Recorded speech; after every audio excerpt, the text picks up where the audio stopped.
কি দেখুন, একটা নতুন ধরনের জিনিস করব। হয়তো আপনারা খেয়েছেন, আমার কাছে হয়তো এটা নতুনত্ব। এই যে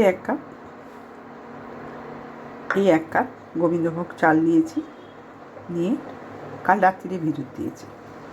আজকে এখন বাজে প্রায় 2টো।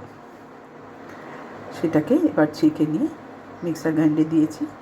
4 টুকরো ছোটো আলু দিয়েছি। সবজিটা দেবো, ওই 1 কাপ মতোই সুজি দেবো, একটু নুন দেবো, একটু গোলমরিচ দেবো, একটু সামান্য মিষ্টি দেবো, একটু কাঁচা লঙ্কা কুচি দেবো। দিয়ে জিনিসটা কী হয় দেখাই যাক।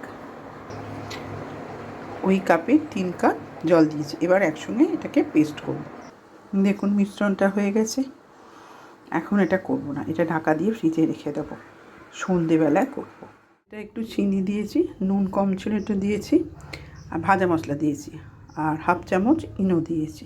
এবার দেখুন, এবার ভালো করে ডিশটাতে তেল মাখিয়ে নিয়েছি, নিয়ে ওটা ঢেলে দেবো।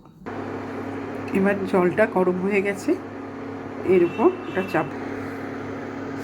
এবারে চাপিয়েছি, দিয়ে এবার এটা করে ঢাকা দেবো।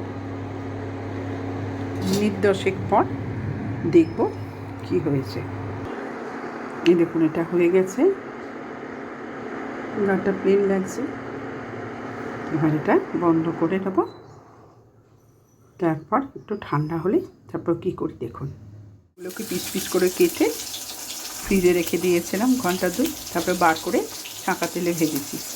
আর এতে মশলা করেছি আদা, জিরে, কাঁচা লঙ্কা, তারপরে ধনে গুঁড়ো, সমস্ত টক দই, তারপরে হলুদ, নুন, চিনি, গুঁড়ো লঙ্কা সব একসঙ্গে মিশ্রণ করেছি। কড়াই টমেটো দিয়েছি, টমেটোটা একটু ভাজা ভাজা হয়ে গেছে। এবার মশলাটা দেবো। মশলাটা দিয়ে দিয়েছি, গ্যাসটা কমিয়ে একটু কষে নেব। একটু কাশ্মীরি গুঁড়ো লঙ্কা দিলাম বাহ্যিক রূপের জন্য। এতে মিষ্টি নুন সবই দিয়েছি।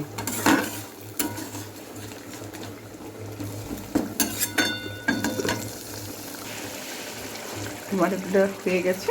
এবার এগুলো আস্তে আস্তে ছেড়ে দেবো। নামাবার আগে ঘি আর গরম মশলা দেবো। আশা করি ভালোই খেতে হবে।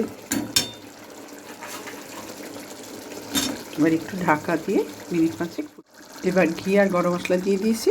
গ্যাসটা অফ করে দিলাম, দিয়ে এখন মিনিট 15 ঢাকা দিয়ে দিলাম। তারপর যখন খেতে দেবো, খেয়ে দেখবেন খুব ভালো হয়েছে।